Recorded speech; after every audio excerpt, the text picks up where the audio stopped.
The hunting party found her at dawn, crouched in the crimson mud of the riverbank with something small and broken cradled against her chest. Lyra Vale didn't move when the circle of spears tightened around her. She didn't raise her hands in surrender or reach for the plasma cutter at her belt. Her eyes, those strange, flat-faced human eyes that the Kryn found so unsettling, remained fixed on the small bundle of matted fur in her arms. "Step away from the cub, human." The lead hunter's voice rumbled through his translator, the device struggling to convey the threat in his growl. His name was Raketh, and he had killed 3 raiders in the last moon cycle alone. His claws, each as long as Lyra's fingers, gleamed in the morning light. Lyra's response was barely a whisper. "He's dying." The hunters exchanged glances. Their nostril slits flared, catching the scent of blood. Kryn blood. Young blood. The cub's blood. "You killed Tovik," another hunter snarled, stepping forward. "You killed an alpha's son." No." Lyra's voice cracked. She finally looked up, and the hunters saw something in her expression that made their spears waver. Tears. The human was leaking. "I found him like this. The razor wings. They were still feeding when I scared them off." She shifted slightly, and they saw the deep gashes across the cub's torso, the labored rise and fall of his small chest. Tovik couldn't have been more than 6 seasons old, barely old enough to leave the den village. His eyes were half closed, his breathing shallow and wet. "Lies," Raketh spat. But his voice carried less certainty now. Humans were known for many things across the galaxy: their persistence, their pack-bonding instincts, their disturbing ability to survive in environments that would kill most species. But they weren't known for killing cubs. Even the Kryn's enemies, the Vethkor swarm, didn't stoop to that. "Look at my hands," Lyra said, holding up one palm while keeping the other beneath Tovik's head. Her fingers were torn and bloody, but from defensive wounds the marks of razor-wing beaks. "I fought them off. I've been carrying him for 3 hours, trying to get back to your settlement." The human settlement was in the opposite direction. They all knew this. Raketh's spear point lowered an inch. "Why?" "Because he's a child." Lyra's voice broke on the last word. "Because when I found him, he looked at me and he was scared. He didn't understand why he was in pain.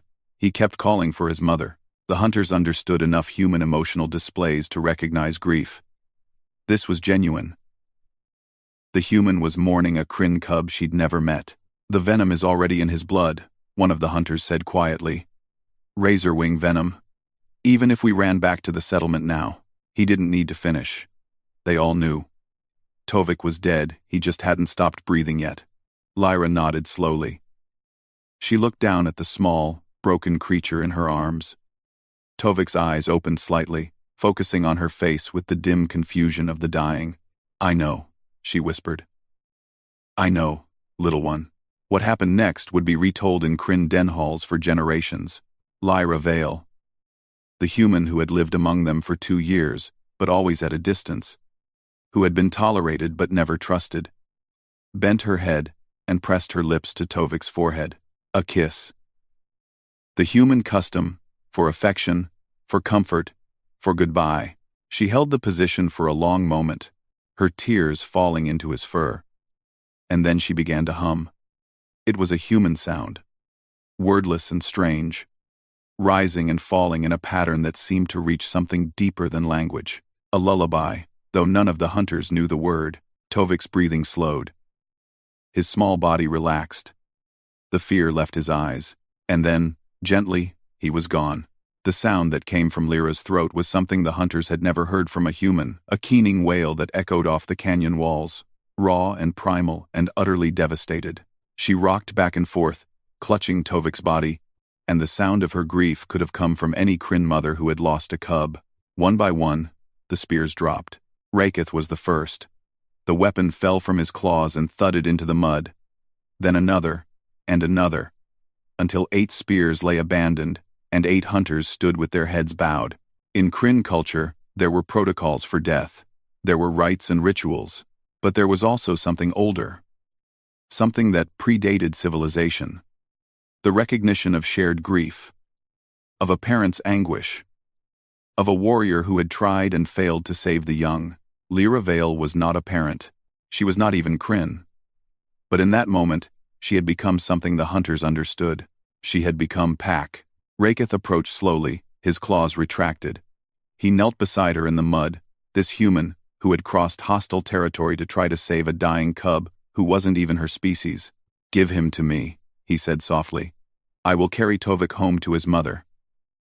"You have done enough, Lyra Vale." She looked up at him with those flat, alien eyes, now red and swollen. "I'm sorry," she choked out. "I'm so sorry I couldn't save him." "You gave him comfort in his last moments," Raketh replied. "You fought the Razorwings. You carried him for hours, knowing he would die. You sang him into the next hunt." He reached out and placed one massive paw on her shoulder. "In my clan, this makes you Den Mother. In all the clans, this makes you Kryn Friend." The other hunters murmured their agreement, a low rumble of respect. Lyra carefully, reverently, placed Tovik into Raketh's arms. The tiny body looked even smaller against the hunter's broad chest. She stood on shaking legs, covered in mud and blood and tears. "I want to come with you," she said. "To the settlement. I want to. I need to tell his mother I tried." Raketh nodded. "She will want to meet the human who held her son as he died, who gave him peace." He paused, then added in his own language, without the translator, "who loved him in his final breaths." Though she had never seen him before, Lyra didn't understand the words, but she understood the tone. She wiped her eyes and fell into step beside the hunting party. Behind them, the sun rose fully over the canyon, painting the mud and blood gold.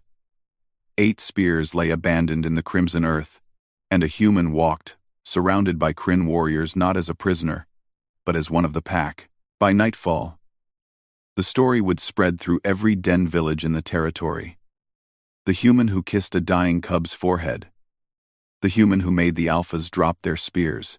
The human who proved that some things, love, grief, the instinct to comfort the dying, transcended species, transcended worlds, transcended everything except the simple recognition of shared suffering and shared care. Lyra Vale had come to Kryn Prime as an explorer, a researcher, an outsider. She would leave as something far more important. She would leave as family.